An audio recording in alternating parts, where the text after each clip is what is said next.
আপনাদের পড়ে শোনাচ্ছিলাম সৈয়দ মুজতবা আলীর উপন্যাস শবনম, তৃতীয় খণ্ড। যে মানুষ ছেলে বয়স থেকে অন্ধের সেবা করেছে তার সেবা হয় নিখুঁত। এতখানি পাওয়ার পরও যে আমি শবনমের সেবার দিকে খুঁতখুঁতে চোখে তাকিয়েছিলুম, এ কথা বললে নিজের প্রতি অপরাধ করা হয়।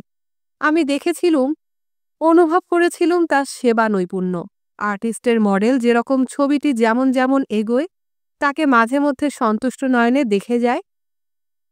ভোরবেলা অনুভব করলুম চতুর্দিকে লেপ গুজে দেওয়ার সময় তার হাতের ভীরু স্পর্শ। সকালবেলা সামনে যেভাবে চায়ের সরঞ্জাম সাজালে তার থেকে বুঝলুম কান্দাহারে যে হাত বুলবুল গুলের মাঝখানে বিচরণ করেছে সে মাটিতেও নামতে জানে। হঠাৎ লক্ষ্য করলুম শবনমের চোখ দুটি লাল। আমার হাতের পেয়ালা ঠোঁটে যাবার মাঝপথে থমকে দাঁড়ালো। শবনম বুঝেছে, বললে, আজ অতি ভোরে বাবা কান্দাহারে চলে গিয়েছেন। তোপল খান এসে খবর দিলে আমানুল্লাহ তাকে তার শেষ ভরসায় মালিক রূপে চিনতে পেরেছেন। বাবা জানেন আমানুল্লাহ সব আমির ওমরা তাকে বর্জন করেছেন। কুরবানির ছাগলকেও মানুষ জল দেয়। তারা থাকবে। যাবার সময় বলে গেছেন, তুমি যেন সকালবেলাই ব্রিটিশ লিগেশনে নিজে গিয়ে আমাদের বিয়ের দলিল জিম্মা করে আসো। আর কি বলেছেন? বলেছেন সুযোগ পেলে তুমি একাই হিন্দুস্থানে চলে যেও। তুমি? সেই তো ভালো। না, তুমি। তার মুখ খুশিতে ভরে গিয়েছে। বললে, জানো, আব্বা এখন তোমাকে আমার চেয়েও বেশি ভালোবাসেন। বললেনও। কেন বেচারিকে আমাদের ঘরোয়া বিপদের ভিতর জড়ালুম? এই প্রথম দেখলুম বাবা কোনো কাজের জন্য অনুশোচনা করলেন। তখন আমি তাকে বললুম, অবশ্য আমি আগেই স্থির করে রেখেছিলুম একদিন না একদিন জানেমানকে দিয়ে বলাবো যে তোমাকে আমি আগের থেকেই ভালোবাসতুম। আমাদের প্রথম স্বাদের কথাটা কিন্তু বলিনি। সেটা বলবো যেদিন তার কোলে তার প্রথম নাতি দেব। বাবা বাহারি খুশি হয়ে নিশ্চিন্ত মনে কান্দাহারে গেছেন। আমি ব্যাপারটা হৃদয়ঙ্গম করার চেষ্টা করলুম। চেষ্টায় বললুম, তোপলের সঙ্গে একবার দেখা হলো না? বললে, সে আস্তে আস্তে তোমাকে দেখে গেছে। তুমি তখন ঘুমোচ্ছিলে। আর তোমাকে বলতে বলে গেছে সবকিছু চুকে বুকে গেলে তার আপন দেশ মাজারি শরীফে আমাকে নিয়ে যেতে। ছোট্ট বাচ্চাকে মা যেরকম জামাকাপড় পরাতে ইচ্ছে করে দেরি করে, প্রতিপদ চড়াবার পর বাচ্চাটাকে ঘুরিয়ে ফিরিয়ে দেখে, শবনম ঠিক সেই রকম আমাকে জামাকাপড় পরালে। যখন আমার জুতোর ফিতে বাঁধতে গেল মাত্র তখনই বাধা দিয়েছিলুম। শবনমের মুখে হাসি কান্না মাখানো, তার পেছনে গাম্ভীর্য। আমি ঠিক বুঝতে পারলুম না। দেউরি পর্যন্ত এগিয়ে গিয়ে বললে, বেশি দেরি করো না। তারপর কানে কানে বললে, তুমি আমার মিলনে অভ্যস্ত হয়ে যেও না। বয়স্করা বেরুচ্ছে না, বাচ্চারা রাস্তায় খেলা করছে ঠিকই। ইংরেজিতে প্রবাদ আছে, দেবদূত যেখানে যেতে ভয় পান মূর্খেরা সেখানে চিন্তা না করে ঢোকে। এর উল্টোটাও ঠিক। মৃত্যু ভয় শুধু মূর্খের, তাই বয়স্করা রাস্তায় বেরুচ্ছে না। বাচ্চারা দেবশিশু, তারা নির্ভয়ে খেলছে। যেটা খেলছে সেটা শুধু এই সময়েই এবং শীতের দেশেই সম্ভব। কাবুলের অষ্টাবক্র পৃষ্ঠ রাস্তার জায়গায় জায়গায় জল জমে যায়। সেই কিছু নূতন কারবার নয়। সেই জমা জল ফের জমে গিয়ে বরফ হয়ে দিব্য স্কেটিং রিস্ক হয়ে দাঁড়ায়। সাবধানী পথিকও সেখানে পা হরকে দরাম করে আছাড় খায়। বাচ্চাদের সেইটেই স্বর্গপুরী। অন্যত্র বলেছি, কাবুলিরা পয়জারে শত শত লোহার পেরেক ঠুকে নেয় বলে তার তলাটা সবশুদ্ধ জড়িয়ে মরিয়ে হয়ে যায় পিছল। বাচ্চারা শুকনো মাটিতে একটুখানি দৌড়ে এসে সেই বরফের ওপর নিজেকে ব্যালেন্স করে সামনের দিকে একটু ভর দেয় এবং সাঁই করে বরফের অপর প্রান্তে পৌঁছে যায়। আমরা দেশে যেরকম নদীর ঢালু পাড়েতে জল ঢেকে সেটাকে পিছল করে সুপুরির খোল দিয়ে আসন বানিয়ে হরহর করে নিচে নেমে যাই। মাঝে মাঝে দেউরির মুখে দাঁড়িয়ে কোনো কোনো মা ছেলেকে গালিগালাজ দিয়ে বাড়ির ভেতরে ডাকে, আয় পিদর শুকতে। ওরে পিতৃদহ, বাপকে যে পুড়িয়ে মারে। তোর বাপ নির্বংশ হোক, তোর জম বাড়ির ভেতরে না বাইরে। এক্ষুনি ভেতরে আয় বলছি। মাদের শুকতে বা মাতৃদহ কখনো শুনিনি। বোধহয় উড়ো খইয়ের মতো নরকাগ্নি কুণ্ড জনকায় নম। ব্রিটিশ লিগেশনে যে কর্মচারীর সঙ্গে আমার শ্বশুর মশায়ের কথাবার্তা হয়েছিল তিনি আমাকে সাদর অভ্যর্থনা জানালেন। আমি কিছু বলার পূর্বেই আমাকে অভিনন্দন জানালেন মিষ্টিমুখ করালেন। ইনি পেশাওয়ারের লোক, তবে কি কৌটিল্য ওই অঞ্চলের লোক? গুপ্তচর বিদ্যা উত্তরাধিকার সূত্রে দাক্ষিণ্য পেয়েছেন। কিন্তু লোকটি চমৎকার। বিয়ের দলিলখানা লোহার সিন্ধুকে তুলতে তুলতে বললেন, অনবদ্য হাতের লেখা, মনে হয় দলিল নয়, ছন্দে গাঁথা অভিনন্দন পত্র। আমি যত শীঘ্র পারি বাচ্চাই সকাওকে কথাচ্ছলে জানিয়ে দেব যে হিন্দুস্তানে আফগানিস্তানে যুগ যুগ ধরে যে আঁতাত করদিয়াল হার্দিক রাখিবন্ধন গড়ে উঠেছে, এই বিয়ের মারফতে তারই এক নতুন অধ্যায় আরম্ভ হল। যিনি এতখানি সহৃদয় তাকে ওকিভাল করতে হয়। তবু একটু চিন্তা করে বললুম, সর্দার আওরঙ্গজেব খান আজ ভোরে কান্দাহার চলে গেছেন। চমকে উঠে বললেন, সে কি? একটু ভেবে বললেন, নিশ্চয়ই ছদ্মবেশে। আরও কিছুক্ষণ ভেবে বললেন, এটা কি ভালো করলেন? আমি অবশ্য তার রাজনৈতিক চালের কথা ভাবছি না। আমি ভাবছি তিনি এই দুর্দিনে সবাইকে কার হাতে ছেড়ে দিয়ে গেলেন। আমি কিছু বলবার পূর্বেই তিনি উঠে দাঁড়িয়ে বললেন, অবশ্য তেমন কিছু দুশ্চিন্তা করার নেই। এই ভদ্রলোক আমাকে সাধারণত সহজে ছাড়তে চান না। আজ অবশ্য দেশের পরিস্থিতি সম্পূর্ণ বদলে গিয়েছে। আমাদের দেশেই যখন বহু পাখি শীতকালে হাওয়া বদল করতে যায়, তখন এই শীতের দেশে লতাপাতা কীটপতঙ্গহীন ঋতুতে থাকবে কে? তবু হঠাৎ দেখি একজোড়া ক্ষুদে পাখি একে অন্যকে তাড়া করছে, বরফে লুটুপুটি খাচ্ছে, ফুরুত ফুরুত করে পালক থেকে বরফের গুঁড়ো ঝাড়ছে। আমাকে দেখে উড়ে গিয়ে গাছের একটি ন্যাড়া ডালে বসল। আমি জানি এসব পাখি মানুষের দাক্ষিণ্যের ওপর নির্ভর করে, এবং শুধু জৈনরাই পিঁপড়েকে চিনি খাওয়ায় তাই নয়। কঠোর দর্শন কাবুলি খান সাহেবকে আমি জোব্বার জেব থেকে শুকনো রুটি বের করে টুকরো টুকরো করে ছুঁড়ে দিতে দেখেছি। আমি গাছটার কাছে আসতে আবার উড়ে গিয়ে রাস্তার পাশের আরেক গাছে বসল। আমার পকেটে কিছু ছিল না বলে বড় দুঃখ হলো। কাবুল শহরে না পৌঁছানো পর্যন্ত এরা উড়ে উড়ে আমাকে সঙ্গ দিল। শবনমের যত কাছে আসছি আমার হৃদয়ের ক্ষুধা ততই বেড়ে যাচ্ছে। কাল রাতে তাকে পেয়েছি পাওয়ার সীমা ছাড়িয়ে, আর আজ এই ঘণ্টা দুয়ের বিচ্ছেদে প্রাণ এত ব্যাকুল হয়ে উঠল। এতদিন পরে বুঝতে পারলুম লাখ লাখ যুগ ধরে হিয়ায় চেপে রাখলেও হিয়া জুড়োয় না। এ কি, বাড়ির সদর দরজা খোলা কেন? কাবুলে তো এরকম হয় না। শান্তির সময়ে দিন দুপুরেও। একটু ইতস্তত করে বাড়িতে ঢুকলুম। এ কি, এত যে চাকর দাসদাসী আঙিনা ভর্তি করে থাকে, আজও সকালে বিয়ের পরের দিনের কি এক পরব তৈরি করতে লেগে গিয়েছিল। তারা সব গেল কোথায়? জিনিসপত্র তেমনি ছড়ানো। সিঁড়ির মুখে একটা কলসি কাত হয়ে পড়ে আছে, তার জল জমা হয়ে খানিকটা বরফ হয়ে গিয়েছে। কাবুলেরা কি অমঙ্গল চিহ্ন চেনে না? আমার বুকের ভেতর কিরকম করতে লাগলো। আমি কিছুই বুঝে উঠতে পারছি নে। কাকে ডাকি? আমি তো কারুরই নাম জানি নে। হঠাৎ কি অজানা অমঙ্গল আশঙ্কা মনে জেগে উঠল। ছুটে গেলুম আমাদের বাসর ঘরের দিকে। খোলা দরজা খাঁ খাঁ করছে। শবনম, শবনম, চেঁচিয়ে উঠলুম। কোনো উত্তর নেই। সবকিছু সাজানো গোছানো, এক ট্রে চা পর্যন্ত। শুধু একদিকে একটি ছোট পেয়ালা চা, তার আধ পেয়ালা খাওয়া হয়েছে।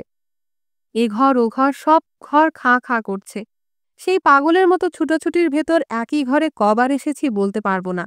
এমনকি জানে মনের ঘরেও গেলুম, সেখানেও কেউ নেই। আমার জ্ঞান বুদ্ধি সব লোপ পেয়েছে। আঙ্গিনায় নেমে শুষ্ক কণ্ঠে চেঁচাতে লাগলুম, কে আছো? কোথায় আছো? কে আছো? কোথায় আছো? কতক্ষণ কেটে গেল কে বলতে পারে। আমার পেছন থেকে কে এসে আমার দুপা জড়িয়ে ধরে কাঁদতে আরম্ভ করেছে। এ বাড়ির চাকর। আমি ভাঙা গলায় যতই তাকে প্রশ্ন করি, সে আরও চিৎকার করে কাঁদে। সে বরফের ওপর শুয়ে পড়ে গোংড়াতে আরম্ভ করেছে। দেউড়ি দিয়ে আরও লোক ঢুকছে। বাড়ির দাসদাসী, আমাকে ঘিরে তারা চিৎকার করে সবাই কাঁদছে। বুক ফাটা কান্না জিগরের ভেতর থেকে বেরিয়ে আসছে। সবাই আমার পা হাঁটু জানু জড়িয়ে ধরবার চেষ্টা করছে। এই অর্ধচেতন অবস্থায় বুঝতে পেরেছি নিদারুণ অমঙ্গল না হলে এতগুলো মানুষ এরকম মাথা কুটতে পারে না। এরই মাঝখানে ভিড় ঠেলে সেই কলেজের ছোকরাটি আমার কাছে এগিয়ে এলো। সেও পাগড়ির লেজ দিয়ে মুখ নাক ঢেকে সেটা বাঁ হাত দিয়ে ধরে আত্মগোপন করছে। প্রথমটা আমিও তাকে চিনতে পারিনি। তার চোখে আতঙ্ক, ঘৃণা আর কান্না। পাড়া প্রতিবেশীর ভেতর একমাত্র সেই সাহস করে দুঃসংবাদ দিতে এসেছে। যত বড় দুঃসংবাদই হোক আমি সেটা শুনব। অনিশ্চয়তার যন্ত্রণা থেকে হোক সেটা দুঃসহতর অসহ্য। কানের কাছে মুখ রেখে চেঁচিয়ে বললে, শবনম বিবিকে বাচ্চা সেনাপতি জাফর খানের লোক নিয়ে গিয়েছে। আমার পায়ের তলায় যেন কিছু নেই। ছেলেটি আমার কোমর দুহাত দিয়ে জড়িয়ে ধরে আকুল কণ্ঠে বললে, হুজুর, এ সময় আপনি অবশ হবেন না। আপনার জ্যাঠা শ্বশুর মশাই তার সন্ধানে আর দুর্গে গিয়েছেন। আপনাকে বাড়িতে থাকতে বলে গিয়েছেন আপনি যেন কিছুতেই না বেরোন। আমাকে ধরাধরি করে জানেমানের ঘরে পৌঁছে দিয়ে বললে, আমি আরকে চললুম খবর নিতে। কতক্ষণ কিভাবে কেটেছিল বলতে পারবো না। দাসদাসীরা কাঁদছে, দু একজন যেন কথাও বলছে কান্নার সঙ্গে সঙ্গে। কেন সর্দার আওরঙ্গজেব চলে গেলেন? তিনি থাকলে তো এরকম হতো না। কেন তিনি কড়া মানা করে গেলেন কেউ যেন ডাকুদের সঙ্গে লড়তে না যায়? তোপল থাকলে হুকুম পেলে একাই তো ২০ জনকে শেষ করতে পারত। ওরা নিজেরাও তো কিছু কাপুরুষ নয়। আরও অনেক ফরিয়াদ তারা করেছিল। এদের ভেতর যে সবচেয়ে বৃদ্ধ, সে আমাকে বিছানা থেকে তুলে একটা চেয়ারে বসালে। তার চোখ শুকনো, মনে হলো সে কাঁদেনি, কথাও বলেনি। আমি কোনো কথা বুঝতে পারছি না দেখে আমাকে ধীর কণ্ঠে বললে, ছোট সাহেব, আপনি শক্ত হন।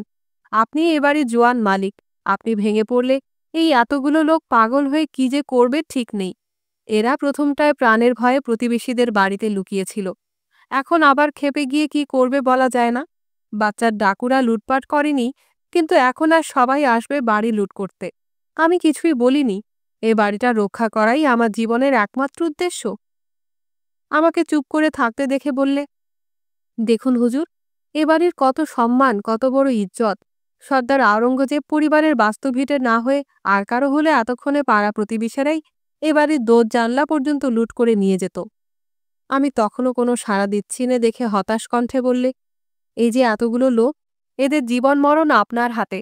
সর্দার হুকুম দিয়েছিলেন বাচ্চার লোককে যেন কোনো বাধা না দেওয়া হয়। এখন অন্য লোক লুট করতে এসে এদের মেরে ফেলতে পারে। আপনি হুকুম না দিলে এরা পাগলের মতো কি করে ফেলবে তার কোনো ঠিক নেই। ওই একই কথা বারবার বলে। আপনার শ্বশুরমশাই, জ্যাঠা শ্বশুরমশাই আপনাদের প্রতি যে আদেশ রেখে গেছেন সেটা পালন করুন। শবনম বিবির জন্য যা করা সে তার জানেমান করবেন। এবারে শেষ অস্ত্র ছাড়ল। তিনি ফিরে এসে যদি শোনেন আপনি ভেঙে পড়েছিলেন, তখন তিনি কি ভাববেন? আমি তখন উঠে দাঁড়িয়ে তাকে আদেশ করলুম ব্রিটিশ লিগেশনের সেই ভারতীয় কর্মচারীকে সব খবর দিয়ে আসতে। কিভাবে কি হয়েছিল আমি এখনো জানি নে, লিখে জানাবো কি? এইবারে তার চোখে জল এলো। অস্ফুট কণ্ঠে আল্লাহর বিরুদ্ধে কি এক ফরিয়াদ জানালে। রওনা হওয়ার সময় তবু তার মুখের উপর কিরকম যেন একটা প্রসন্নতা দেখা গেল।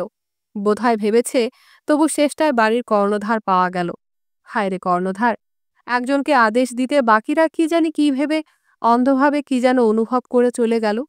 আমি শবনমের, আমার, আমাদের আমাদের মিলন রাত্রির ঘরে আর যাইনি। শবনম নাকি দাসদাসীদের হাতিয়ার নিয়ে বাড়ি রক্ষা করতে দেয়নি। বোরকাটা পরে নিয়ে ওদের সঙ্গে সঙ্গে চলে গিয়েছিল। জানেমান ডাকাতদের বলেছিলেন শবনম বিবাহিতা রমণী। তার কথায় কেউ কান দেয়নি। তিনি সঙ্গে সঙ্গে রওনা হন। দুজন লোক তাকে ধরে নিয়ে গিয়েছে। আমাকে কি এরা বাড়ির তরাদরিকের জন্যই রেখে গেলেন? আমি কি অন্য কোনো কাজের উপযুক্ত নই? আমি যাব আর কে? এ বাড়িতে আমার কি মোহ? এই সময়ে লোকে চা খায়। দেখি শবনমের বুড়ি সেবাদাসী চা নিয়ে এসেছে। আমাকে একটি চিরকুট এগিয়ে দিলে। বোধহয় ভেবেছে আমি কিছুটা প্রকৃতিস্থ হয়েছি। দুটি মাত্র কথা, বাড়িতে থেকেও আমি ফিরব। আমি কাপুরুষ নই, আমি বীরও নই। এরকম অবস্থায় মানুষ ভানভনিতাও করতে পারে না। আমার ভেতরে যা আছে তা ধরা পড়বেই। বৃদ্ধকে বাড়িতে বসিয়ে যেতে পারতুম, আর কাউকে লিগেশনে পাঠালেই তো হতো। না, সর্দার হওয়ার মতো ধাত দিয়ে বিধাতা আমাকে গড়েননি। কিন্তু লিগেশনে খবর পাঠাবার মতো সংবিদমান লোক এই তো একমাত্র ছিল। অন্য কাউকে পাঠালে যে দুশ্চিন্তা থাকত সে লোকটা খবর ঠিক জায়গা মতো পৌঁছিয়েছে কিনা। না, সর্দার হওয়ার মতো ধাত দিয়ে বিধাতা আমাকে গড়েননি। শবনমের কোনো কথা তো আমি কখনো অমান্য করিনি। অনেকে অনেক কথা বলবে, অনেকে অনেক উপদেশ দেবে, তাই সে যাবার সময় স্থির বুদ্ধিতে পাকা আদেশ দিয়ে গিয়েছে। এখন না হয় সবাই আমাকে বাড়িতে থাকতে বলছে, কিন্তু যদি বিপদ কেটে যায়, হ্যাঁ, যদি বিপদ কেটে যায়, তবে একদিন সবাই ভাববে না যে আমি ভীরুর মতো বাড়িতে হাত পা গুটিয়ে বসে রয়েছিলুম, সবাই যখন আরকে। হায় রে আত্মাভিমান! শবনম কি এতদিনে জানে না আমি বীর না কাপুরুষ? সে তো প্রথম দিনে, না, প্রথম মুহূর্তেই আমাকে চিনে নিতে পারেনি। লোকজনদের সবাই এখন আমার বাড়ি চেনে। একজনকে ডেকে বললুম, যাও তো আব্দুর রহমানকে ডেকে নিয়ে এসো। হে খুদাতালা, তুমি আমাকে পথ দেখাও। আমার আনন্দের দিনে তুমি আমাকে শিখিয়েছিলে তোমাকে স্মরণ রাখতে। আজ এই চরম সংকটের দিনে সেই অনুগ্রহ করো মহারাজ। আমি তোমাকেই স্মরণ করছি। খবর এলো আব্দুর রহমান আমার ছাত্রের কাছ থেকে খবর পেয়ে প্রতিবেশী কর্নেলের ছেলেকে বাড়িতে বসিয়ে আরকে চলে গেছে। তারপর আমার মতিভ্রম আরম্ভ হলো। স্বপ্ন দেখিনি সে আমি ঠিক ঠিক জানি। যেন স্পষ্ট। স্পষ্ট কেন? স্পষ্ট হতেও স্পষ্টতর দেখতে পাচ্ছি আমি মায়ের এক জানুতে, শবনম অন্য জানুতে বসে আছে, আর মা কলাপাতার সামোসাতে মোড়া ধান দুর্বা আমাদের মাথার উপরে রেখে আশীর্বাদ করছেন। জাহানারা আর কুটিমুটি মাটিতে শুয়ে সকলের আগে নূতন চাচির মুখ দেখবার চেষ্টা করছে। সঙ্গীতে ফিরেছিলুম বোধহয় মায়েরই পুণ্য বলে, তারই আশীর্বাদের ফলে। মনসুর সামনে দাঁড়িয়ে সেই কলেজের সহৃদয় বীর ছেলে নতমস্তকে বললে, আপনার জ্যাঠা শ্বশুর সোজা নূতন বাচ্চাই সকালের দরবারে চলে যান। সে আর কে ছিল না। তিনি মোল্লাদের উদ্দেশ্য করে জাফর খান এবং তার দলবলকে চিৎকার করে অভিসম্পাত দিতে থাকেন। তাকে একটা ছোট কুঠুরিতে বন্ধ করে রাখা হয়েছে। আমি উঠে দাঁড়িয়ে তাকে আলিঙ্গন করে বললুম, তুমি আমার অনেক উপকার করলে। এর চেয়ে মহত্তর কোনো গুরু দক্ষিণা নেই। রাস্তায় নেমে বললুম, এবারে তুমি বাড়ি যাও। বাড়ির লোক আবার অট্টরোল করে উঠেছে। ছেলেটি সঙ্গে সঙ্গে চলতে চলতে আমাকে বারবার যেতে মানা করছে, আর বলছে সেখানে গিয়ে কোনো লাভ নেই। আশ্চর্য, ওদের কথা, ওদের অনুনয় আমি ঠিকমতো শুনিনি, কিন্তু ন্যাড়া চিনার গাছের ডগায় যে ষোড়শী চাঁদ উঠেছে সেটা ঠিক লক্ষ্য করেছি। বুকে যেটুকু রক্ত ছিল সেও যেন জমে গেল। কাল রাত্রে শবনমেই চাঁদের। রাস্তায় প্রচণ্ড ভিড়। আর কে ঢোকে কার সাধ্য? ঘোড়সওয়ার অনেক। তারা বেপরা মানুষের ভেতর দিয়ে ওপর দিয়ে তাদের জখম করে চলেছে আরও বেপরা হয়ে আর্কের দিকে, আর আর্কের ভেতর থেকে আরেক বিরাট জনধারা বেরিয়ে আসতে চাইছে শহরের দিকে। দুদিক থেকেই জনসংখ্যা বেড়ে যাচ্ছে প্রতি মুহূর্তেই, এবং দুই জনোচ্ছ্বাস মিলে গিয়ে যে খণ্ড খণ্ড আবর্তের সৃষ্টি হয়েছে তার থেকে কোনো দিকেই কেউ এগুতে পিছোতে পারছে না। অথচ চাপ দুদিক থেকে বেড়েই যাচ্ছে ক্রমাগত। কেউ যেন আপন সঙ্গীতে নেই। এই প্রথম আমি আমার আপন সঙ্গীতে ফিরে এলুম। এতক্ষণে বুঝতে পারলুম এ জনতা ভেদ করে মনসুরের আসতে সময় লেগেছিল কেন। হঠাৎ দেখি দূরে তিনজন ঘোড়সওয়ার জনতার উপর মাথা তুলে আর্ট থেকে বেরিয়ে শহরের দিকে আসছে। তাদের গতি অতি মন্থর কিন্তু দৃঢ়। মাঝখানে সওয়ার নিষ্ক্রিয় নিরুদ্বেগে বসে আছে। দুপাশের দুই সওয়ার বল্লম না কি দিয়ে যেন নির্মমভাবে উন্মত্ত জনতাকে খোঁচা দিচ্ছে পথ করে দেবার জন্য। চাঁদের আলো মুখে পড়েছে। এ কি, এ তো জানেমান! চিৎকার করে উঠেছিল, জানেমান, জানেমান, যা! কে শোনে?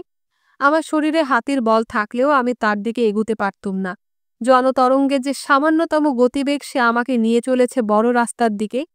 নিরঙ্কুশ দুর্ভাগ্য সারি বেঁধে আসছে দেখে নিপীড়িতজন পাছে অজ্ঞান হয়ে সর্বযন্ত্রণা থেকে নিষ্কৃতি পায়। তাই ব্যঙ্গরাজ কিস্মাতাধিপতি মাঝে মাঝে অভাগার কপালেও লক্ষ্মীর অঞ্চল বুলিয়ে দেন। আমি জনপীড়ায় অনিচ্ছায় সরছি শহরের দিকে। জানেমানের গতিও সেদিকে, যদিও তিনি অনেক দূরে। একটুখানি কম ভিড়ে পৌঁছতেই আমি নেমে গেলুম রাস্তার পাশের বরফ জমা নয়ানজুলিতে। সেখানে তার পৌঁছতে লাগলো যেন অনন্তকাল। 4-5 জন লোক তারও অন্য দুই ঘোড়সওয়ারের গা ঘেঁষে ঘেঁষে চলেছে। এদের দলেরই হবে। এদেরই একজন আমাকে চিনতে পেয়ে চিৎকার করে উঠল। আমিও সঙ্গে সঙ্গে জানেমনকে ডেকেছিলুম, কিন্তু আমার গলা দিয়ে শব্দ বেরোয়নি। জানেমনের মুখের দিকে আমি এক লহমাত্তরে তাকিয়েছিলুম, বিকৃত, বিকট, বিভৎস, যেন এর কোনোটাই নয় কিংবা সবকটাই। তিনি কিন্তু সেগুলো যেন সংবরণ করে নিয়েছেন রুদ্ররাজ পুষণের মতো। এক চোখ দিয়ে রক্ত ঝরে বাম গালে জমে আছে। তিনি নেমে আমাকে বুকে জড়িয়ে ধরলেন। তার হৃৎস্পন্দন আমি অনুভব করতে পারিনি। শুনেছি যোগীরা নাকি স্বেচ্ছায় সেটা বন্ধ করে দিতে পারেন। মনে হলো তিনি স্বেচ্ছা অনিচ্ছার বাইরে। ঘোড়সওয়াররা আর্কের দিকে ফিরে গেল। সঙ্গীরা পেছনে পেছনে এলো। তাদেরই একজন শুধু বারবার বিড়বিড় করে বলছে, আমার কোনো দোষ নেই।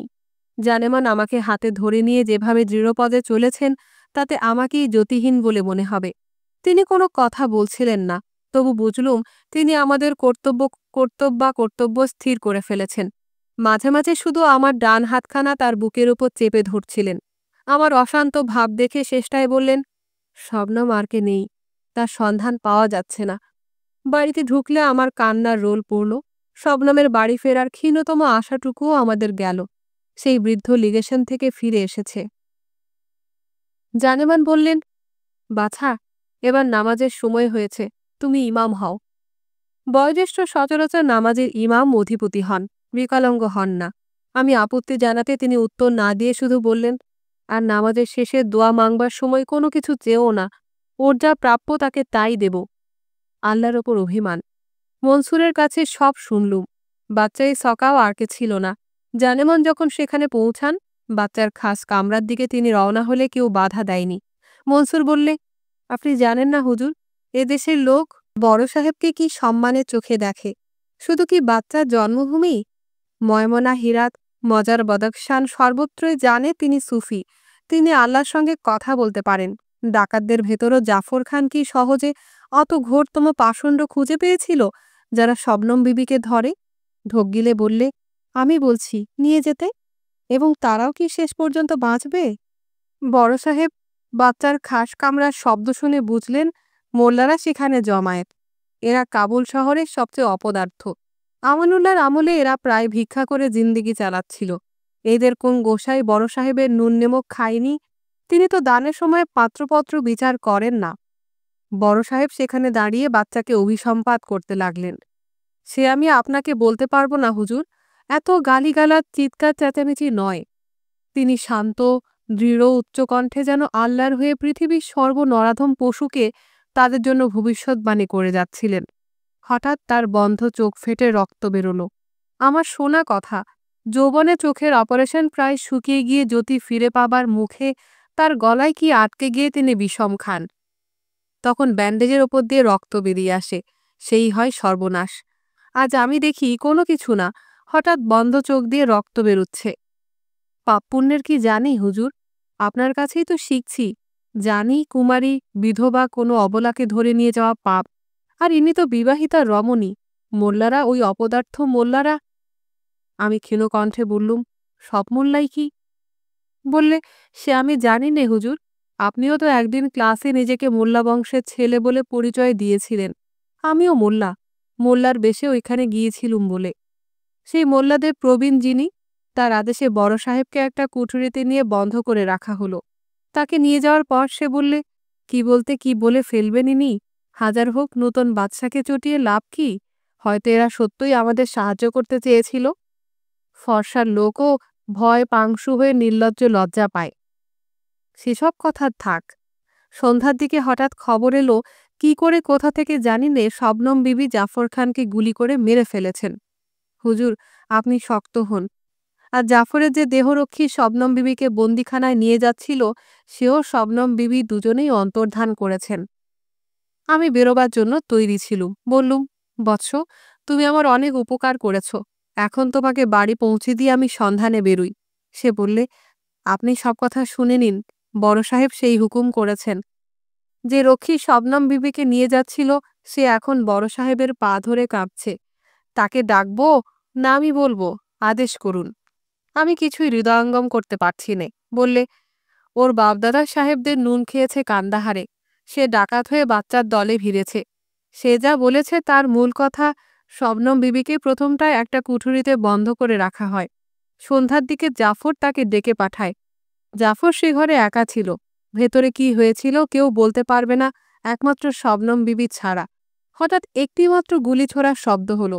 দেহরক্ষীর দল যা দেখবে ভেবেছিল, দেখল তার উল্টোটা। জাফর খান ভয়ে লুটিয়ে, আর শবনম বিবির হাতে পিস্তল। হাসান আলী, আমাদের এই রক্ষী, বললে সে কিছুই জানত না। আর 5 জন রক্ষীর সঙ্গে ছুটে গিয়ে সে এই প্রথম দেখলে তার মনিবদের ঘরের মেয়ে সেখানে দাঁড়িয়ে। হাসান আলী ডাকাত, আহাম্মুক নয়। সে তখন নাকি শবনম বিবিকে বন্দিখানায় নিয়ে যাওয়ার ভান করে আরকের দেউরির দিকে রওনা দেয়। মনে পড়ল, শান্তির সময়ও জানতুম না শবনমকে কোথায় খুঁজতে হবে। ইতিমধ্যে বাচ্চাই সকাও আরকে ফিরেছেন, এবং তার কিছুক্ষণ পর হাজার হাজার লোক এবং শত শত ঘোড়া, গাধা, খচ্চরে চড়ে গায়ের লোক এসেছে নূতন বাদশাকে অভিনন্দন জানাতে। সোজা ফার্সিতে বলে ইনাম, বকশিস, লুটের হিস্সা কুড়োতে। এরা একবার আরকে ঢুকতে পারলে বেশ কিছুটা খণ্ডযুদ্ধ লেগে যাওয়া বিচিত্র নয়। জাফর খান তাই আগেই হুকুম দিয়ে রেখেছিল, জনতা দুর্গে ঢোকার চেষ্টা করলে তাদের যেন ঠেকানো হয়। লেগে গেল ধুন্দুমার। আপনি তার শেষটুকু দেখেছেন হুজুর। বুঝুন তখন কি হয়েছিল। বাচ্চা ফিরতেই মোল্লারা তাকে সবকিছু বলে শবনম বিবিকে ছেড়ে দিতে বলে। প্রায় সঙ্গে সঙ্গেই নাকি খবর আসে জাফর খান খুন হয়েছে, এবং আশ্চর্য, শবনম বিবিকে কোথাও খুঁজে পাওয়া যাচ্ছে না। বাচ্চার হুকুমে সমস্ত আর্ক তন্ন তন্ন করে তালাশ করা হয়েছে। আমি শুধালুম, হাসান আলী কি বলে? ওই এক কথা, আমার কোনো দোষ নেই, আমার কোনো কসুর নেই, ভিড়ের চাপে নাকি একে অন্যের কাছ থেকে ছিটকে পড়ে। সে কতক্ষণ হলো? ঘণ্টা 2 হবে। আপনি তো সে ভিড়ের একানা পরিমাণ দেখলেন। হাসান আলীকে ডাকো। এলো। আমার যা জানার চেয়ে প্রয়োজন সে কি আমি প্রশ্নের পর প্রশ্ন শুধিয়ে জিজ্ঞেস করিনি? ওই এক কথা। হাসান আলী হঠাৎ দেখে শবনম বানু তার কাছে নেই। ওই এক কথা। আমি মনসুরকে বললাম, চলো। দেউড়িতে এসে মনসুর শুধালে, কোথায় যাবেন হুজুর? তাই তো, কোথায় যাব? চলো আর কে। না, চলো আব্দুর রহমান কোথায় দেখি। কর্নেলের বাড়ি পৌঁছতে মনসুর সেখানে খবর নিলে। যখন ফিরল তখন তার মুখ দেখেই আমি বুঝতে পারলুম কোনো খবর নেই। মনসুর কিছুক্ষণ পরে বললে, কর্নেলের বিবি আপনাকে বলতে বললেন শবনম বিবিকে লুকোবার প্রয়োজন হলে তিনি প্রস্তুত আছেন। তাদের গায়ের বাড়ি সম্পূর্ণ নিরাপদ। তারপর মনসুর দীর্ঘনিশ্বাস ফেলে বললে, কর্নেলের মতো সজ্জন লোক মারা গেলেন যুদ্ধে, আর বেঁচে রইল এই ডাকাতরা। তারপর বিড়বিড় করে স্কুল পাঠ্য বই থেকে বিখ্যাত কবিতা আবৃত্তি করলে, তন্নঙ্গী কুমারী লজ্জা নিবারণের ট্যানা এই বলে বাড়ি থেকে বেরোতে পারছে না, আর ওদিকে বড়লোকের কুকুর মখমলের বিছানায় শুয়ে আছে। হে সংসার, আমি তোমার মুখের ওপর থুথু ফেলি। আমি কি বলবো, কি ভাবব? মনসুরের দার্শনিক কাব্যাবৃত্তি আমার ভালোও লাগেনি, মন্দও লাগেনি। মনসুর শেষ কথা বললে, কিন্তু দেখুন হুজুর, কর্নেলের স্ত্রী ভেঙে পড়েননি। আমি গুরু, সে শিষ্য। মনে নেই হয়তো কোনোদিন ক্লাসে চরিত্রবল সম্বন্ধে বক্তৃতা দিয়েছিলুম। আব্দুর রহমান বাড়ি ফেরেনি। কাবুল নদীর পোলের ওপর তার সঙ্গে দেখা। গায়ে ওভারকোট নেই, বাকি জামাকাপড় টুকরো টুকরো। মনসুর তার সঙ্গে কথা বললে। বলার শোনার কিছু নেই। আব্দুর রহমান ঘণ্টা 3 ওই জনসমুদ্র মন্থন করেছে। গালে, বাহুতে, হাতের কাছে জখমও তার দেখতে পেলুম। কোনো গতিকে পা টেনে টেনে চলে আসছিল। কিছুতেই বাড়ি যেতে রাজি হল না। আর্কের সামনে একটি লোক, সেখানে মার্শাল ল। 5 জনের বেশি একত্র দেখলে শাস্ত্রীদের গুলি চালানোর হুকুম। জায়গাটা এখন প্রায় ফাঁকা। আব্দুর রহমান মনসুরকে বলে, হুজুরকে বলুন এ জায়গায় সব তন্ন তন্ন করে দেখেছি, এই পেয়েছি। তাকে দেখি আমার পাঞ্জাবির, আমারই হবে, একপাশে ছেঁড়া কাপড়ের সঙ্গে একটি পকেট। এদেশে এরকম সাইড পকেটওয়ালা পাঞ্জাবি হয় না। এটা শবনম আমার কাছ থেকে নমুনা হিসেবে নিয়ে গিয়েছিল। একদিন ওইটা আমার ঘরে পড়েছিল। এইটে পড়েই কি সে আরকে এসেছিল? দয়াময়, দয়া করো। অনেকক্ষণ পর মনসুর মৃদুস্বরে ফেস শুধালে, কোথায় যাবেন হুজুর? তোমার বাড়ি। ভারী খুশি হয়ে বললে, তাই চলুন হুজুর। আমি তাকে খুশি করার জন্য প্রস্তাবটি করিনি, তার কাছ থেকে নিষ্কৃতি পাবার জন্য। নিমুখারামি? হ্যাঁ, কিন্তু আমি একা, একবার নিজের সঙ্গে একা হতে চাই। আব্দুর রহমানকে নিয়েও বিপদ। শেষটায় যখন বললুম কর্নেলের ছেলেকে বসিয়ে রাখার হক আমাদের নেই, তার মা ওদিকে হয়তো ব্যাকুল হচ্ছেন, তখন সে রাজি হলো। বাড়িতে ঢোকার সময় হঠাৎ তার মুখে হাসি ফুটল। কেন? হায় রে, যদি বিবি সাহেবা ওই বাড়িতে ওঠেন? মনসুর আমাকে খাওয়াবার চেষ্টা করেছিল। বলেছিল সে জানে আমি সমস্ত দিন কিছু খাইনি। আগের রাত্রে কতখানি খেয়েছিলুম সে পাশে বসে দেখেছে। সে তো বরের খাওয়া। তার প্রত্যেকটি কথা আমার বুকে বিঁধছিল। কেন সে কাল রাত্রের কথা আমাকে স্মরণ করায়? আমি বললুম, বাবা, আমি এখন কিছু খেতে গেলে বমি হবে। কোথায় যাই? কোথায় সন্ধান করি? কোথায় গেল সে? একটা মানুষ কি করে হঠাৎ অদৃশ্য হতে পারে? কেন দেখা দিচ্ছে না? জাফরকে খুন করল কাদের ভয়ে? খবর পাঠাচ্ছে না কেন? আমাকে জড়াতে চায় না বলে? কিংবা কিংবা না, না, আমি অমঙ্গল চিন্তা করব না। এই দুপুর রাত্রে কার কাছে গিয়ে আমি সন্ধান নেই? কড়া নাড়লে তো কেউ দরজা খুলবে না। নিশ্চয়ই ডাকাত বাচ্চার ডাকাত। গৃহস্থ গুলি ছুটতে পারে, তা ছুড়ুক। মাত্র একটি প্রাণীর কথা মনে পড়ল। শবনম বিয়ে রাতে বলেছিল না পরে, আমার যেসব গুলিয়ে যাচ্ছে সে তার সখীদের সে ভুলে গিয়েছে। তখন একজনের নামও করেছিল। সেই তাহলে তার সবচেয়ে প্রিয় সখী। বাড়িটা আবছা আবছা চিনি, স্বামীর নাম থেকে। তখন শুনেছিলুম কান না দিয়ে সেখানেই যাই, আর্কের অতি কাছে। হ্যাঁ হ্যাঁ, আশ্রয় নিতে হলে সেই তো সবচেয়ে কাছে। আর্কের কাছে এসেছি। ক্লান্তিতে পা দুখানা অবশ্যই এসেছে। না, শীতে। হঠাৎ মনে হলো শবনম যদি ইতিমধ্যে বাড়ি ফিরে থাকে। হে ক্ষুধা! পাগলের মতো ছুটলুম বাড়ির দিকে। বাড়ি থেকে আবার বেরিয়েছি। কেউ ছাড়তে চায়নি। জানেমান শুধু বলেছিলেন, বেফায়দা, বেফায়দা। কিন্তু ঠেকাবার চেষ্টা করেননি। পাঁচালে চাঁদ মেঘে ঢাকা পড়েছে। রাত কটা হলো? ঘড়িতে দম দেওয়া হয়নি। চাঁদটা কাল রাতের কথা বড্ড বেশি স্মরণ করিয়ে দেয়। যেন আমার আপন মন নিজেকে স্মরণ করিয়ে দিতে কিছু কসুর করছে। কাবুলে দিন দুপুরেও অপরিচিত জনকে কেউ কোনো বাড়ি বাতলে দেয় না। কে জানে তুমি কে? হয়তো রাজার গুপ্তচর তার বিপদ ঘটাতে এসেছে। বন্ধুজন যদি হবে, তবে তো বাড়ি তোমার চেনা থাকার কথা।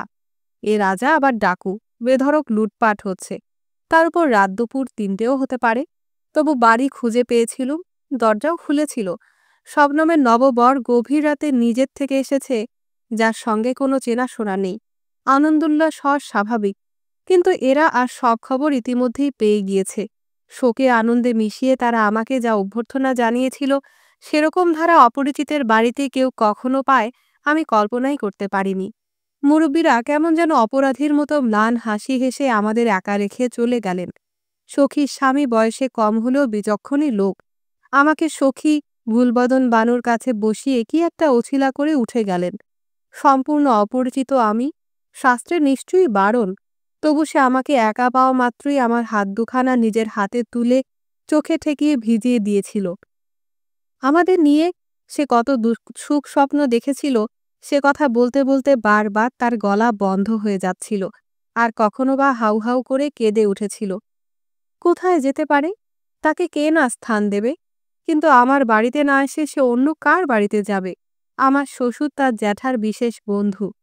হঠাৎ তার কি খেয়াল গেল জানি না, বলে উঠল, তাই হয়তো হবে। হ্যাঁ, তাই। যেন আপন মনে চিন্তা করছে। আমি কোনো কথায় বাধা দিইনি, পাছে সামান্যতম কোনো দিক নির্দেশ তারই ফলে কাটা পড়ে যায় এবং পরে সেটা তার স্মরণে না আসে। বললে, তাই বোধহয় সে তার অতি অল্প চেনা কোনো লোকের বাড়িতে গিয়েছে।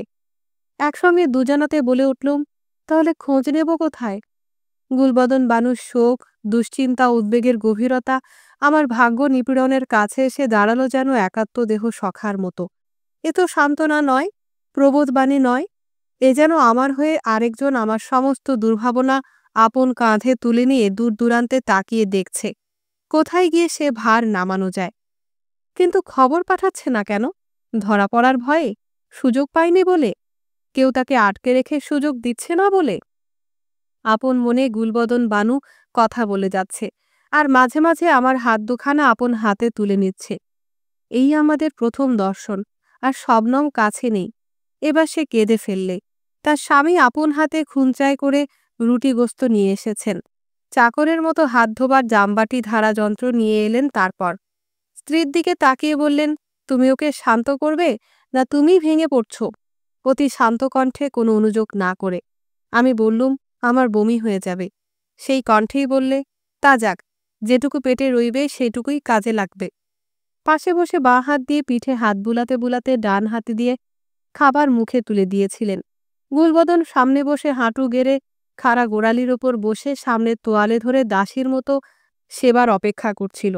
এরা বড় লোক, সেবা করার সুযোগ পেলে এরা জন্মদাসকে হার মানায়।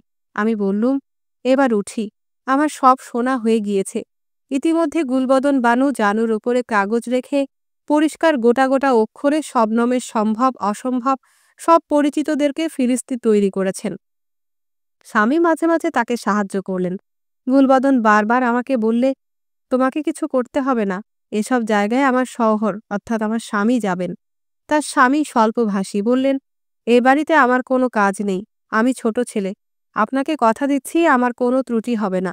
আমানুল্লাহর পরিত্যক্ত যেসব সত্যকার ভালো গোয়েন্দা ছিল তারাই আমাকে সাহায্য করবে। কিন্তু কঠিন কাজ, আমি শবনম বিবিকে চিনি। তিনি যদি মনস্থির করে থাকেন কেউ যেন তার খবর না পায়, তবে তিনি এমনই পরিপাটি রূপে সেটা করবেন যে সে গেট খোলা বড় কঠিন হবে। আমি ধন্যবাদ জানাইনি, উঠে দাঁড়ালুম। গুলবদন চেঁচিয়ে উঠলেন, এত রাতে আপনি কোথায় যাবেন? ঝড় উঠেছে। তার স্বামী বললেন, চলুন। চক মেলানো বাড়ির চত্বরে নামতে দেখি উপরের বহু ঘরে আলো জ্বলছে। মুরব্বীরা জেগে আছেন। চত্বরেই বুঝলুম ঝড় কত বেগে চলেছে। যদিও চতুর্দিক তিনতলা ইমারতে ইমারতে নিরন্ধ্র বন্ধ। দেউড়ি খুলতেই আমরা ব্লিজার্ডের ধাক্কায় পিছিয়ে গেলুম। বরফের সাইক্লোন, সামনে এক বিঘত দেখা যায় না। স্বামী বললেন, আপনি না দেখলে বিশ্বাস না করে ঘরের ভিতর শুধু ছটফট করতেন। এবারে চলুন, ঘরে গিয়ে আলো নেবাই, না হলে মুরব্বীরা জেগে রইবেন। প্রথম আঘাতে মানুষ বিমূঢ় হয়ে যায়, তারপর আসে ভাগ্যবিধাতার ওপর দিকবিদিক শূন্য অন্ধক্রোধ, তারপর নির্জীব অসারতা। কিন্তু সে জাড্যে নিদ্রা আসে না। দেশের মেঘলা ভোর, তবু বোঝা যায় এদেশে বরফের ঝড়ের পেছনে সূর্যোদয় পঞ্চেন্দ্রিয়াতীত ষড়যন্ত্রযোগে অনুভব করতে হয়। ওরা বাধা দেয়নি। ঝড় থেমেছে, কিন্তু যেভাবে একটানা বরফ পড়ছে তার ভেতর আমি কিছুতেই বাড়ির পথ খুঁজে পেতুম না। আমার বারবার মনে হচ্ছিল পথপ্রদর্শক আমাকে ঠিক উল্টো পথ দিয়ে নিয়ে যাচ্ছে। আশ্চর্য, এমন জিনিসও মানুষ এ সময় ভোলে। গুলবদনের ফিরিস্তি সঙ্গে আনিনি। আমি কোথায় পৌঁছলুম? বিরহের দিনে শবনম বলেছিল, তুমি আমার বিরহে অভ্যস্ত হয়ে যেও না। আমি তার সে আদেশ পালন করেছি। বিধাতা ঘাট ধরে করিয়েছিলেন। যখন চিরন্তন মিলনের সুখ স্বপ্ন সে দেখেছিল, তখন সে বলেছিল, ওই তার শেষ কথা এখনো স্পষ্ট শুনতে পাচ্ছি, তুমি আমার মিলনে অভ্যস্ত হয়ে যেও না। এ কথা স্মরণ হলে ভাগ্যবিধাতার মুখ ভ্যাংচানি দেখতে পাই। কিন্তু শবনম তার কথা রাখেনি। সে তার শেষ আদেশ দিয়ে গিয়েছিল, আমি যেন বাড়িতে থাকি, সে ফিরে আসবে। সে আসেনি। বছর হলো আব্দুর রহমান? কাবুল শহর আর তার আশপাশের গ্রামে তন্ন তন্ন করে খোঁজা হলো। লিগেশনের ভারতীয় কর্মচারী আমাকে বারবার পরিষ্কার বললেন, সে আর্কের ভেতর নেই।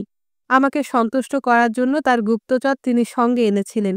আমার সামনেই তাকে তিনি ক্রস করলেন। এমন সব অসম্ভব অসম্ভব প্রশ্ন জিজ্ঞেস করলেন, যেগুলো কখনো আমার মাথায় আসত না। আমি স্পষ্ট বুঝতে পারলুম অনুসন্ধানে কণামাত্র ত্রুটি হয়নি। তার কিছুদিন পর তিনি একজন একজন করে ৩ জন চর পাঠালেন। এর কাবুল শহর ও উপত্যকার সবকটা গ্রাম ভালো করে দেখে নিয়েছে এরা। ওগুলো আমি নিজে অনুসন্ধান করেছি বহুবার। কোনো কোনো গ্রামে আমার আপন ছাত্র আছে। মনসুরের কাছ থেকে খবর পেয়ে তারা সম্ভব অসম্ভব সব জায়গায় খানা তল্লাশি, হাটমাঠ তল্লাশি সব কিছু করেছে, কিন্তু আমার সামনে আসেনি। মনসুরকে নিষ্ফলতা জানিয়ে গিয়েছে। আমাকে তাদের গ্রামে, তাদের গৃহে অপ্রত্যাশিতভাবে আসতে দেখে তারা আমাকে কোথায় বসাবে, কি সেবা করবে ভেবে না পেয়ে অভিভূত হয়েছে। ৩০০ বছর আগে ভারতবর্ষে গুরু তার শিষ্য গৃহে অযাচিত আগমন করলে যা হতো, এখানে তাই হলো, তারও বেশি। গুরুপত্নীর অনুসন্ধানে গাফিলতি করবে এমন পাষণ্ড আফগানিস্তানে এখনো জন্মায়নি। লিগেশনের সব কজন চরই এক বাক্যে স্বীকার করত, তারা এমন কোনো জায়গায় যেতে পারেনি যেখানে আমি এবং আমার চেলারা তাদের পূর্বেই যায়নি। এত দুঃখের ভেতরও মনসুর একদিন একটি হাসির কথা বলেছিল। তার ক্লাসের সবচেয়ে দুর্দান্ত ছেলে ছিল ইউসুফ। মনসুর বললে, এই কাবুল উপত্যকার প্রথম চেরি, প্রথম নাশপাতি, তা সে যেখানেই পাকুক না কেন, খাই ইউসুফ। শবনম বিবি ইউসুফের আড়ালে বেশি দিন থাকতে পারবেন না। এ শহরের সব খুঁদে ছেলের সর্দার সেই। ওদের নিয়ে সে লেগেছে। কোনো বাড়িতে কেউ বিবিকে লুকিয়ে রাখতে পারবে আর কদিন?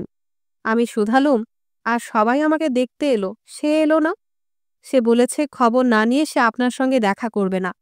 আমি যে অবস্থায়, তখন আমার কাছে সম্ভব অসম্ভব কোনো পার্থক্য নেই। তবু জানি উপত্যকার বাইরে এখন কেউ যেতে পারে না, এবং বাইরের লোক আসতে পারছে না বলেই খাওয়া দাওয়ার অভাবে গরিব দুঃখীদের ভেতর দুর্ভিক্ষ লেগে গিয়েছে। সিগারেট তো কবেই শেষ হয়েছে ঠিক নেই, চালান আসে হিন্দুস্তান থেকে। এ বাড়ি ও বাড়িতে তামাকের জন্য হাত পাতাপাতি পর্যন্ত বন্ধ হয়ে গিয়েছে। কাবুলের পূর্ব দিকের গিরিপথ বরফে সম্পূর্ণ বন্ধ। পশ্চিমের পথে গজনির ডাকাতরা বসে আছে। বাচ্চা একটু বেখেয়াল হলেই উপত্যকায় ঢুকে লুটপাট আরম্ভ করবে, এবং তারপর শহরের পালা। এই পশ্চিমের পথ দিয়ে আব্দুর রহমান গিয়েছে আওরঙ্গজেব খানকে খবর দিতে। যাবার সময় সে দরবেশের পোশাক পরে নিয়েছিল। এছাড়া আর কোনো মানুষ ডাকাতদের হাত থেকে নিষ্কৃতি পায় না। উত্তরের পথে বাচ্চাই সকাওর গ্রাম। সে পথে তারই লোকজন ছাড়া কেউ আসা যাওয়া করে না। দক্ষিণ দিকে পথ নেই, যেটুকু আছে তার ওপর কত ফুট বরফ কে জানে। পুরুষের পক্ষে বেরোনো অসম্ভব। দরবেশ বেশি আব্দুর রহমানও শেষ পর্যন্ত কান্দাহার পৌঁছবে কিনা সে নিয়ে সকলেরই গভীর দুশ্চিন্তা। মেয়ে ছেলের তো কথাই ওঠে না। এই কাবুল উপত্যকাতেই শবনম আছে, কিংবা রাস্তায় যেতে যেতে একদিন সম্পূর্ণ অজানা লোককে কথা বলে বলি করতে শুনেছিলাম। একজন বললে, আওরঙ্গজেব খানের মেয়ে বোধহয় কোনো বাড়িতে, গ্রামেই হওয়ার সম্ভাবনা বেশি, আশ্রয় নিয়েছিলেন। তিনি সেখানে বোধহয় খুন হয়েছেন। অন্যজন শুধালে, তাকে খুন করবে কেন? সে বললে, বাচ্চার ভয়ে, জাফরের সঙ্গী সাথী আত্মীয় স্বজনের ভয়ে। ধরা তো পড়বেই একদিন, তখন তার উপায় কি? আমি জানতুম বাচ্চা শবনম বিবির সন্ধানের জন্য কোনো হুকুম দেয়নি। জাফরের আত্মীয় স্বজন তার জন্য রক্তের সন্ধানে বেরোবার কথা, তারাও বেরোয়নি। কোন ভরসায় তাদের সঙ্গে কথা বলেছিলুম সে কথা বলতে পারবো না। আপন পরিচয় দিয়ে তাদের করজোড়ে শুধিয়েছিলুম, তারা আমাকে কোনো নির্দেশ দিতে পারে কি না। দুজনাই অত্যন্ত কুণ্ঠিত হয়ে বারবার মাফ চেয়ে বললে, তারা সত্যই কোনো খবর জানে না। চাখানায় আলোচনায় খেই ধরে নিজেদের মধ্যে কথাবার্তা হচ্ছিল মাত্র। দ্বিতীয় লোকটি দৃঢ়কণ্ঠে একাধিকবার বললে, আমার বাড়িতে যদি কোনো মেয়ে ছেলে একবার ঢুকে আশ্রয় নিতে পারে, তবে আমি খুন না হওয়া পর্যন্ত তার দেখভাল করব। কোনো খবরের সন্ধানে মানুষ এদেশে যায় সরাইয়ে কিংবা বড় বাজারে। বাজার বন্ধ। সরাইয়ে নতুন লোক ৩ মাস ধরে আসেনি। পুরনোরা আটকা পড়ে কষ্টে কষ্টে সৃষ্টে দিন কাটাচ্ছে। সরাইয়ের মালিক আমার সম্পূর্ণ অপরিচিত হওয়া সত্ত্বেও আমাকে প্রচুর খাতির যত্ন করলে। বললে, ইউসুফ প্রায়ই এসে খবর নেয় নতুন কোনো মুসাফির কোনো দিক দিয়ে শহরে ঢুকতে পেরেছে কি না। ওকে আমরা সবাই খুব ভালো করে চিনি। আগে এলে আমাদের ভেতর সামাল সামাল রব পড়ে যেত। এখন এসে একবার সকলের দিকে তাকায়, নতুন কেউ এসেছে কিনা আমাকে ২-১টি প্রশ্ন শুধায় এবং সঙ্গে সঙ্গে বেরিয়ে চলে যায়। এই যে আমার চত্বরে বরফ জল জমেছে, আগে হলে ইউসুফ স্কেটিং করে করে এখনো পুরো দিনটা কাটিয়ে দিত। আমি তাকে শুধালুম, তার কি মনে হয়, শবনম কোথায়? অনেক চিন্তা করে বললে, দেখুন আমি সরাই চালাই, তার পূর্বে আমার বাবা সরাই চালাতেন। আমার জন্ম ওই উপরের তলার ছোট্ট কুঠুরিতে। চোর ডাকু, পীর দরবেশ, ধনী গরিব, দূরদরাজের মুসাফিরদের উপর কড়া নজর রেখে তাদের দেখভাল করে আমার দাড়ি পাকল। আমাকে সব খবরই রাখতে হয়। আমি অনেক ভেবেছি, এই সরাইয়ে শীতের রাতে আগুনে চতুর্দিকে বসে দুনিয়া যত গুণী জ্ঞানী ঘাড়েল বদমাশরা এই নিয়ে অনেক আলোচনা করেছে, কিন্তু সবাই হার মেনেছে। তারপর অনেকক্ষণ ভেবে বললে, একমাত্র জায়গা কোনো দরবেশের আস্তানা। সেখানে অনেক গোপন কুঠুরি গুহা থাকে। রাজনীতির খেলায় কেউ সম্পূর্ণ হার মানলে হয় পালায় মক্কা শরীফে সময় পেলে, না হয় আশ্রয় নেয় দরগা আস্তানায়। আমি প্রত্যেক আস্তানায় একাধিকবার গিয়েছি। আবার ভেবে বললে, তাই বা কি করে হয়? বয়স্ক লোকদের ফাঁকি দেওয়া যায়, কিন্তু বাচ্চাদের কাছ থেকে কোনো জিনিস গোপন রাখা অসম্ভব। ইউসুফ যখন লেগেছে তখন, না, সে হয় না। আপনিই প্রত্যেক দরগায় গিয়েছেন, আপনিও। পীর দরবেশরা অন্তত আপনাকে তো গোপন খবরটা দিয়ে আপনার এ যন্ত্রণা থেকে মুক্তি দিতেন। দরবেশও তো মানুষ। দরবেশ হলেই তো হৃদয়টা আর খুইয়ে বসে না। বিদায় দেবার সময় সঙ্গে সঙ্গে আমাকে বারবার সহৃদয় নিশ্চয়তা দিলে, যে কোনো সময় কোনো দিকে যদি সে খবর পায়, তবে নিজে এসে আমায় খবর দিয়ে যাবে। জীবনই অভিজ্ঞতা, আর অভিজ্ঞতাই জীবন। অভিজ্ঞতা সমষ্টির নাম জীবন, আর জীবনকে খণ্ড খণ্ড করে দেখলে এক একটি অভিজ্ঞতা। এক একটি অভিজ্ঞতা যেন এক এক ফোঁটা চোখের জলের রুদ্রাক্ষ। সবকটা গাঁথা হয়ে যে তসবিমালা হয়, তারই নাম জীবন। একটি অক্ষ দিয়েই আমার সম্পূর্ণ মালা। সেই অক্ষবিন্দুতে দেখলুম প্রতিবিম্বিত হচ্ছে বহুজনের মুখ। এরা কেন এত দরদি? এদের কি দায় আমি শবনমকে খুঁজে পেলুম কি না?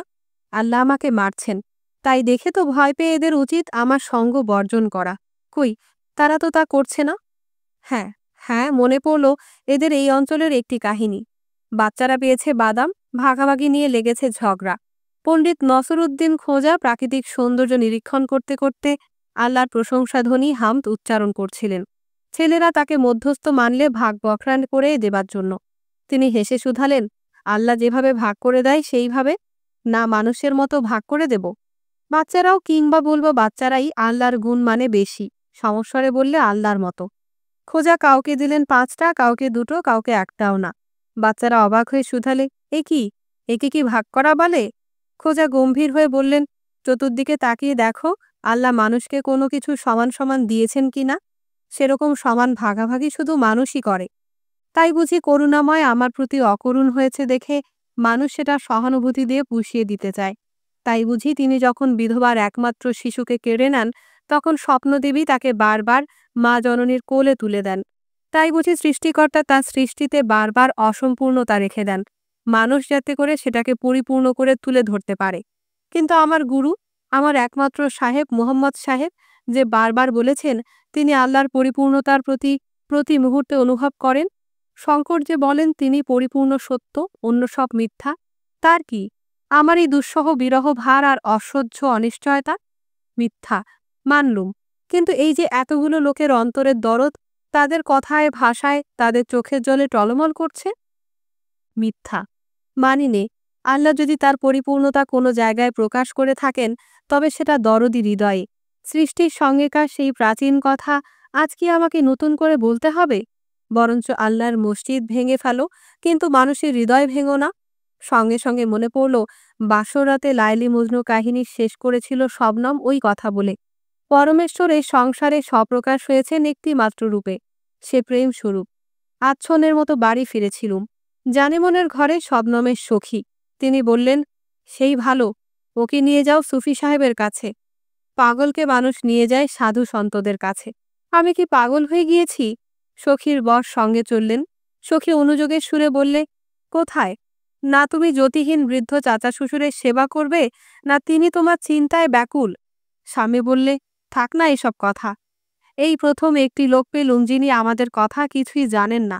সব কথা শুনে আমার দিকে তাকিয়ে বললেন, বাচ্চা, তোমার চাচা শ্বশুর জানেন না এমন কি কথা আমার আছে যা তোমাকে আমি বলবো? তিনি সংসারে থেকেও বৈরাগী। তিনি সুফ না পড়লেও সুফি। আমি অতিশয় বিনয়ের সঙ্গে বললুম, তিনি আমাকে কিছু বলেননি। বললেন, তিনিই বা বলবেন কি, আমিই বা বলবো কি? আমরা যা কিছুই বলি না কেন, তুমি তো সেটা বোঝাবার চেষ্টা করবে তোমার মন দিয়ে। সেই মন কি, তুমি তাকে চেনো? এ যেন একটা কাঠি দিয়ে কাপড় মেপে দেখলে 12 কাঠি হলো।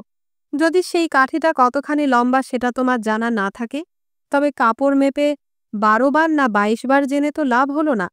নিজের মন হচ্ছে মাপকাঠি, সেই মনকে প্রথম চিনতে শেখো। সখী বললে, সে মন চেনা যায় কি প্রকারে? সুফি সাহেব আমার দিকে তাকালেন। আমি মাথা নেড়ে সায় দিলুম। বললেন, মনকে শান্ত করতে হবে। বিক্ষুব্ধ জলরাশিতে বনানী প্রতিবিম্বিত হয় না। আমি শুধালুম, আরম্ভ করতে হবে কি করে? কণামাত্র চিন্তা না করে বললেন, সুফিরাজ ইমাম গাজ্জালি সকল সুফিদের হয়ে বলেছেন, মন্দ আচরণ থেকে নিজেকে সংযত করে, বাহ্য জগৎ থেকে ইন্দ্রিয়গণের সম্পর্ক বিচ্ছিন্ন করে, নির্জনে চক্ষু বন্ধ করে, অন্তর্জগতের সঙ্গে আত্মার সংযোগ স্থাপন করে, হৃদয় থেকে আল্লাহ আল্লাহ বলে তাকে স্মরণ করা। আমার দিকে তাকিয়ে মৃদু হাসি হেসে বললেন, বুঝেছি, তুমি এখন আল্লাহর ওপর বিরূপ। তাতে কিছু যায় আসে না। মানুষের বিরূপ ভাব তার প্রেমকে ছাড়িয়ে যেতে পারে, এ তার দম্ভ। কিন্তু সে কথা স্থলে অবান্তর। তুমি সেদিকে মন দিতে চাও না, তবে আপন আত্মার দিকে সমস্ত চৈতন্য একাগ্র করো। সেই আত্মা যিনি সুখ দুঃখের অতীত। হাদিসে আছে, মন আরফা নফস ফকত আরফা রব্বাহু। যে নিজেকে চিনতে পেরেছে সে তার প্রভুকে চিনতে পেরেছে। আরেকবার ঠোঁটের কোণে মৃদু হাসি খেলে গেল। মন সর্বক্ষণ অন্যদিকে যায়, তাতেই বা ক্ষতি কি? যাকে তুমি ভালোবাসো তার সঙ্গে যদি একাত্ম দেহ হয়ে গিয়ে থাকো, তবে নিজের আত্মার দিকে না তার দিকে মন রুজু করেছ, তাতে কি এসে যায়? সে তো শুধু নামের পার্থক্য। বেদনা আমার জিহ্বার জড়তা কেটে ফেলেছে। বললুম, একাত্ম দেহ হতে পারলে তার বিরহে বেদনা পেতুম না, তার চিন্তা অসহ্য হতো না। গভীর সস্নেহ দৃষ্টিতে আমার দিকে তাকিয়ে বললেন, ভয় নেই, ঠিক পথে চলেছ। একাধিক সুফি বলেছেন, আল্লাহর দিকে মন যাচ্ছে না, আত্মার দিকে মন যাচ্ছে না। নাই বা গেল, তোমার কাছে সবচেয়ে যা প্রিয় তাই নিয়ে ধ্যানে বসো। সে যদি সত্যই প্রিয় হয়, তবে মন থেকে সেটা সরবে কেন? আর মূল কথা তো মনকে একাগ্র করা, অর্থাৎ মনকে শান্ত করা। আসলে কি জানো, মন গঙ্গা ফড়িংয়ের মতো। ক্ষণে সে এদিকে লাফ দেয়, ক্ষণে ওদিকে লাফ দেয়। এক জায়গায় স্থির হয়ে থাকতে চায় না। কিংবা বলতে পারো, কাবুল উপত্যকার চাষার মতো ছায়ায় জিরোচ্ছে, কিন্তু কিছুক্ষণ না যেতে যেতেই রৌদ্রে গিয়ে কাজ করছে, ফের ছায়ায় ফিরে আসছে, ফের রৌদ্র, ফের ছায়া। তার গায়ে জ্বর তোমার মতো। তাকে এক নাগারে সমস্ত দিনই ছায়ায় শুইয়ে রাখতে হবে, তবে ছাড়বে তার জ্বর। তোমার মন হবে শান্ত। সুফি সাহেব থামলেন। আমি সবকিছু ভুলে গিয়ে শুধালুম, তারপর? ইচ্ছে করে অবাক হওয়ার ভান করে বললেন, তারপর আর কি বাকি রইল? তখন মালিক যা করার করবেন। তুমি যখন শান্ত রথ, মালিক তার ছায়া ফেলবেন। তোমার অজ্ঞেয় অগম্য কিছুই থাকবে না। হেসে বললেন, তাকে তো কিছু একটা করবার দিতে হয়। সব দুর্ভাবনা কি তোমার? আমি সেই পুরাতন প্রশ্ন শুধালুম, যে প্রশ্ন আজ নয়, বহুকাল ধরে মনে জেগে আছে। বিরাট বিশ্বব্রহ্মাণ্ডের কথা যখন চিন্তা করি, কল্পনাতীত অন্তহীন দূরত্বের পেছনে বিরাটতর অসংখ্য ব্রহ্মাণ্ডের সংবাদ যখন বৈজ্ঞানিকেরা দেয়, তখন ভাবি আমি এই কীটের কীট, আমার জন্য আর কে কতখানি ভাবতে যাবে? সুফি সাহেব বললেন, সেটা সম্পূর্ণ নির্ভর করছে তোমার উপর। এই যে কোটি বিশ্বব্রহ্মাণ্ডের কথা বললে, তুমি কল্পনা করো না কেন তিনি আরও কোটি কোটি ব্রহ্মাণ্ডের মালিক? তাহলেই তো তিনি সম্পূর্ণ একটা ব্রহ্মাণ্ড তোমার, একমাত্র তোমারই দেখাশোনার জন্য মোতায়েন করতে পারেন। তাহলেই দেখতে পাবে লক্ষ লক্ষ ফিরিস্তা দেবদূত তোমার দিকে অপলক দৃষ্টিতে তাকিয়ে আছেন। তোমার প্রতিটি নিঃশ্বাস প্রশ্বাসের হিসাব রাখছেন হাজার হাজার দেবদূত। তোমার প্রতিটি হৃদস্পন্দনের খবর লিখে রাখছেন লক্ষ লক্ষ ফিরিস্তা। আর তুমি যদি কল্পনা করো তোমার ক্ষুধা মাত্র 10টা ব্রহ্মাণ্ডের মালিক, তাহলে অবশ্য তুমি অসহায়। কিন্তু তিনি তো অনন্তরাজ, সংখ্যাতীতের মালিক। কত সহস্র ব্রহ্মাণ্ড চাও একমাত্র তোমারই তদারকি করার জন্য? আমি অভিভূত হয়ে তার কথা শুনে যাচ্ছি, এমন সময় তিনি আমাকে যেন সর্বাঙ্গ ধরে দিলেন এক ভীষণ নাড়া। বললেন, কিন্তু এসব কথা বৃথা, এর কোনো মূল্যই নেই। কারণ গোড়াতেই বলেছি, আপন মনকে না চিনে সেই মন দিয়ে কোনো কিছু বোঝার চেষ্টা করা বৃথা। তার প্রমাণস্বরূপ দেখতে পাবে, বাড়ি পৌঁছতে না পৌঁছতেই তোমার গাছতলার ছায়ায় চাষা আবার রৌদ্রে ঘোরাঘুরি করছে। তোমার মন আবার কথাগুলোর দিকে আর কান দিচ্ছে না। এবং এগুলো আমার কথা নয়, বড় বড় সুফিরা যা বলেছেন তারই পুনরাবৃত্তি আমি করেছি মাত্র। আমি নিরাশ হয়ে বললুম, তাহলে উপায়? বেশ দৃঢ়কণ্ঠে বললেন, মনকে শান্ত করা। আর ভুলে যেও না, সাধনা না করে কোনো কিছু হয় না। পায়লোয়ানের উপদেশ পড়ে মাংসপেশি সবল হয় না। হেকিমের কেতাব পড়ে পেটের অসুখ সারে না। মনকেও শান্ত করতে হয় মনের ব্যায়াম করে। আর ঠিক পথে চলেছ কি না তার পরখ প্রতিবার সাধনা করার পর মনটা যেন প্রফুল্লতর বলে মনে হয়, ক্লান্তি বোধ যেন না হয়। পালোয়ানরাও বলেছেন, প্রতিবার ব্যায়াম করার পর শরীরটা যেন হালকা ঝরঝরে বলে মনে হয়। না হলে বুঝতে হবে ব্যায়ামে গলদ আছে। আমাদের সামনে হালুয়া ধরে বিদায় দিলেন। আমার সামনে আমার আসন ছেড়ে উঠেছি এমন সময় তিনি হাসি মুখে আমার দিকে তাকিয়ে বললেন, বাচ্চা, তোমার একটি আচরণে আমি খুশি হয়েছি। গ্রামের চাষা 3 মাস রোগে ভুগে শহরে এসে হেকিমের কাছ থেকে দাওয়াই নিয়েই শুধায়, কাল সেরে যাবে তো? তুমি সেরকম শুধাওনি। ফল পাবো কবে? ফল নির্ভর করে তোমার কামনা দৃঢ়তার উপর। দিলকে একরুজু করে যদি প্রাণপণ চাও, তবে দেখবে নতিজার নজদিক, ফল সামনে। ধর্মে ধর্মে তুলনা করার মতো মনের অবস্থা আমার তখন নয়। তবু মনে পড়ে গেল, সংস্কৃত ব্যাকরণের অত্যাচারে জর্জরিত হয়ে গুরুকে শুধিয়েছিলুম, অনায়াসে সংস্কৃত কাব্য পড়তে পারব কবে? তিনি বলেছিলেন, তীব্র সংবেগানাম আসন্ন, অর্থাৎ আবেগে তীব্র থাকলে ফল আসন্ন। তারপর বলেছিলেন, শুধু ভাষার ক্ষেত্রে নয়, সর্বত্রই এটা প্রযোজ্য। পতঞ্জলি বলেছেন যোগসূত্রে, সাধনার ক্ষেত্রে।